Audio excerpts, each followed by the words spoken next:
이명박 정권, 그다음에 박근혜 정권 사람들의 아주 특징이 끊임없이 남 탓을 하는 겁니다. 지금 북핵 문제도 이렇게 위기 상황을 만들어 놓고 끊임없이 그 앞의 10년 이전의 과거 정부 탓을 합니다. 지금 블랙리스트도 마찬가지 아닙니까? 지금 사실관계가 다 드러났는데 그에 대해서 사과할 생각은 하지 않고 과거 정부에서 그렇게 했다라고 또 뒤집어 씌우기로 면피하라고 하지 않습니까? 만에 하나 지난번 정부에서 그런 일도 없었지만 설령 그런 일이 있었다 하더라도 이제 10년 세월이 흘렀으면 그때 그것을 거울 삼아서 이제는 우리가 발전해 나가야죠. 어떻게 그렇게 끊임없이 과거 정부 탓을 합니까? 언제 이렇게 나라 발전하겠습니까? 지금 북핵 문제를 자꾸 이명박 박근혜 정부 탓으로 돌리는데 사실 북핵 문제는 그 DJ 노무현 정부 시절에 70억 불을 북한에 돈을 주었기 때문에 그 돈이 핵이 돼서 돌아온 겁니다. 그래서 지금의 북핵의 위기에 처하게 된 겁니다. 제가 이제 방금 그 유승민 후보께서 말씀을 하셨는데 지난번에 이제 여러 가지 이야기 중에서 문재인 후보 내 거짓말 한 걸 내 쭉 한번 이야기를 하겠습니다. 제일 첫째가 노무현 일가 640만 달러 수수를 갖다가 그런 일이 없다고 했습니다. 이거 거짓말입니다. 두 번째, 여기에 송민순 장관 관련 이야기, 이것도 제가 보건대는 송민순 장관 정언에 의하면 거짓말입니다. 세 번째, 노정권 기무사령관 송영건 의원이 폭로한 거 보면 국가보안법 폐지, 이거 그 문재인 후보 운명이란 책에 327면에 그 나와 있어요. 이 폐지 못해서 자기가 후회스러웠다고요. 이것도 거짓말입니다. 네 번째가 대북 송금 지원한 거, 이게 8조가량 지원하고 이명박 정부에서 지원한 것보다 오히려 많았다. 이것도 거짓말입니다. 또 아들 황제 취업, 황제 휴직 관련, 이것도 거짓말입니다. 여섯 번째, 대선 불출마하고 정계 은퇴를 하겠다. 이걸 갖다가 2003년 1월, 2012년 12월, 2016년 4월 세 번에 걸쳐서 정계 은퇴하겠다. 이렇게 한 것도 지금 다 거짓말입니다. 그래서 제가 말씀드리는 것은 지금 그 지도자의, 한국 지도자의 가장 중요한 문제는 이거 거짓말을 안 하는 겁니다.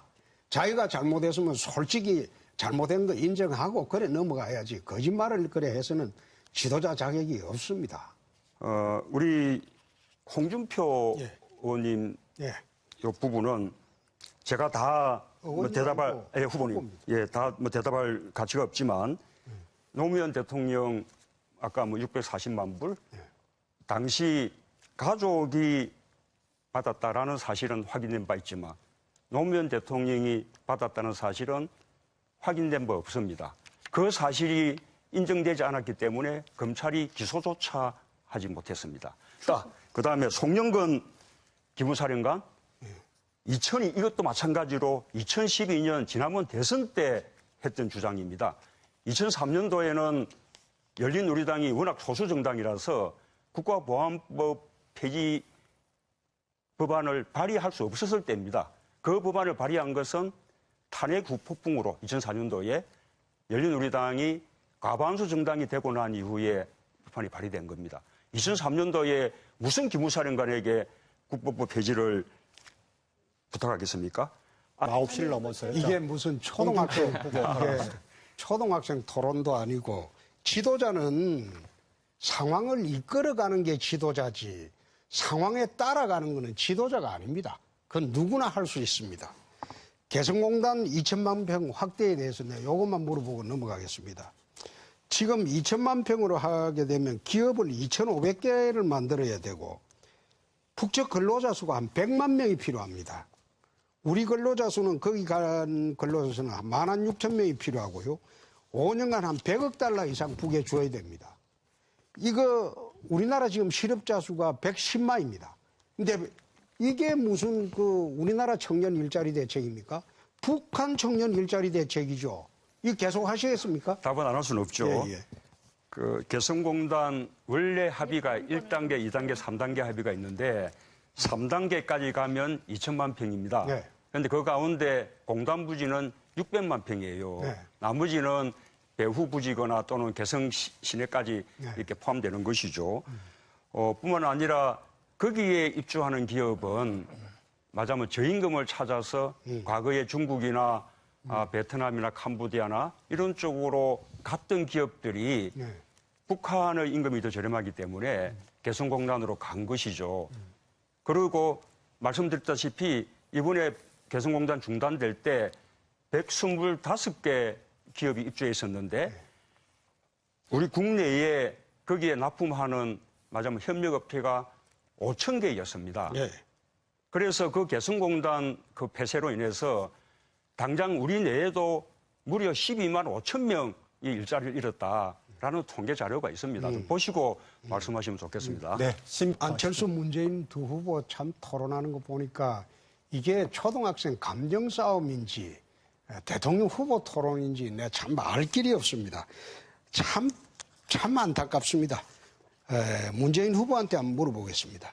공수처 신설하고 경찰의 영장 청구권을 공수처 참 신설에 대해서는 어떻게 생각하세요? 저는 제 공약입니다. 공약입니까? 예. 공수처라는 거는 새로운 검찰청 하나 만드는 겁니다. 결국 그것도 대통령이 임명합니다. 그거 지금 검찰하고 무슨 차이가 있습니까? 우리 홍준표 검사님 검사 출신이신데 네. 후보님 검사가 잘못할 때 직권을 남용하거나 응당 기소해야 될 사건을 기소하지 않거나 또는 오히려 사건을 조작해서 기소권을 남용하거나 그런 경우에 그에 대한 견제 수단, 그에 대한 문책 수단이 뭐가 있습니까? 그거는 저는 이걸 갖다가 경찰의 영장 청구권을 주자는 겁니다. 검사하고 경찰하고 동등한 수사기관을 만들어서 상호 감시하게 하자는 겁니다. 그렇게 하면 감시할 수가 있는데 공수처는 그런 기능이 아닙니다. 공직자 비리만 별도로 검찰이 수사하지 않고 공수처가 수사하게 하는 새로운 검찰청에 불과합니다. 그 대상에 검사가 포함되는 것이죠. 수사의 대상이. 그러니까 제 말은 검사를 갖다가 경찰하고 동렬해 두고 수사를 하게 하면 상호 감시 체제가 되기 때문에 별도로 공수처가 필요 없습니다. 공수처는 독립된 기관이고요. 오히려 또 하나의 검찰청을 만드는 것은 아까 우리 유승민 후보님이 말씀하신 수사청을 만들자. 저는 이거야말로 그거는 뭐 별도의 검찰청을 또 하나 만드는 거라고 그건 생각합니다. 별 가치가 없는 말이고 지금 만약 공수처라고 전부 만능이라고 생각하시는데 이거는 공직자 비리만 수사하는 새로운 검찰청을 하나 더 만드는 것에 불과합니다. 검찰청을 견제하는 게 아니에요. 그래서 제대로 견제를 하려면 경찰도 지금 그만큼 수사 능력이 뛰어났으니까 많이 발전됐으니까 경찰하고 검찰하고 동일하게 영장 청구권을 줘가지고 서로 감시하게 하면 검찰 비리가 없어지죠. 그것도 저의 공약입니다. 경찰한테도 영장 청구권 예, 기소권 이렇게 나눈다는 게 제 공약입니다. 아니 그게 수사권 기소권을 분리하자는 그 주장이 아니고 아닙니다. 수사권 가지려면 별도의 영장 청구권이 있어야 되는 것이죠. 경찰도 그럼 검찰하고 예, 똑같네요. 예, 다만 그것은 이제 개헌이 전제돼야 되는 것이죠. 그렇죠. 문 후보님 이제 시간이 얼마 안 남아서 요거는 내가 꼭 묻고 넘어가야 되겠습니다. 2006년 10월에 1심의 간첩단 사건이 있었습니다. 기억나시죠? 네, 1심의 간첩단 사건이 있었는데 국정원에서 조사해서 검찰로 넘긴 사건입니다. 이때 김성구 국정원장이 7개 그룹을 조사를 했는데 그중 1개 그룹만 소위 그 1심의 간첩단 사건입니다. 근데 이 수사 도중에 6개를 추가로 수사를 하려고 하니까 문재인 후보 측에 386들이 많이 걸려 있었어요.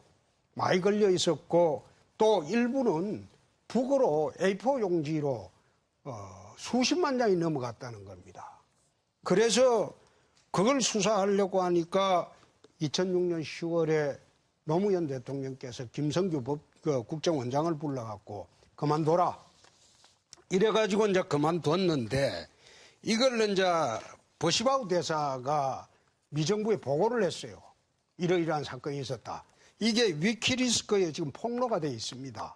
그때 비서실장을 하면서 왜 김성규 국정원장이 7개 그룹을 수사하려고 하는데 그 관련자들이 전부 그 386 그 당시에 운동권에 문 후보 진영 사람이 워낙 많아가지고 수사를 못하게 했다, 해고를 했다는데 그거 좀 한번 해명해 보시죠. 사실이 아니며 참여정부는 검찰 수사에 관여하거나 통제한 적이 없습니다.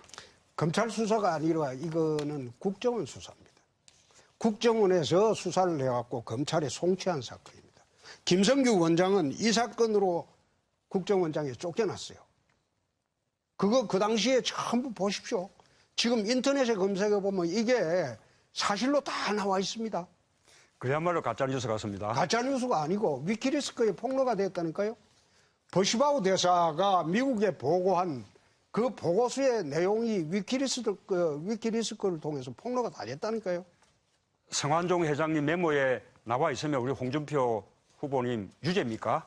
아니 성완종 회장하고 갑자기 그런 식으로 내가 공격한다고 어제부터 내가 듣기는 들었는데 성완종하고 갑자기 성완종이 그럼 사면은 왜 문재인 후보가 2번이나 해줬어요? 몇 입에 해줬어요? 사면 2번 해줬잖아요.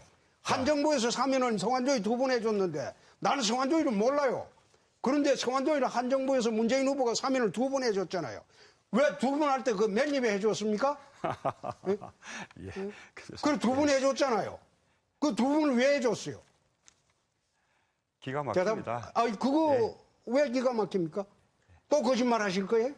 예, 2번 사실이 해줬잖아요. 아닙니다. 예, 그만하시죠. 그만하는 게 아니고 얼토당토 하는 이야기를 하니까 그래요. 지도자는 거짓말하면 안 돼요. 아무리 어떠한 상황이 있어도 거짓말은 하면 안 돼요. 예? 지금 또 방금 이야기를 지금 얼머무리려고 하고 있잖아요. 이 자리에 네네. 그런 말씀을 할 자격이 제일 없는 분이 홍준표 후보예요. 왜 다들 저거 사퇴라고 하지 않습니까? 사퇴를 아니 내가 무슨 해요? 연주 체면으로 그런 이야기를 합니까? 아니 그런 이야기는 그만하십시오. 아니 예. 문 후보는 천족에 믿고 있죠. 신부님 앞에 가서 고해성사를 하면 죽을 죄도 용서를 한다고 합니다.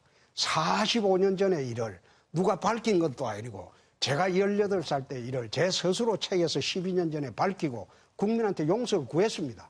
그때 이미 12년 전에 한 용서를 구하고 제가 한 짓도 아니고 친구가 그래 하는 것을 내 말리지 못했다. 그러니까 죄송하다고 이미 했고 또 그것이 이제 공개를 돼가지고 12년이 지났는데 대선 때가 되니까 그것도 검증이라고 내가 아까 또 사과를 했잖아요. 그걸 갖다가 또 물으면 어떻게 해요? 그런 식으로 얼머무리지 말고. 아니 성완종이 그럼 사면할 때 2번 할 때 그럼 몇 입에 했습니까? 자, 시간이 많으니 좋긴 하겠는데 그야말로 유치한 토론 태도 아니에요? 유치한 토론 태도가 아니고 지금 아까 유치한 거는 안철수하고 2분 할 때가 유치한 토론이었죠. 그거는 그 해명을 해야 돼요. 뺐습니까? 예, 예.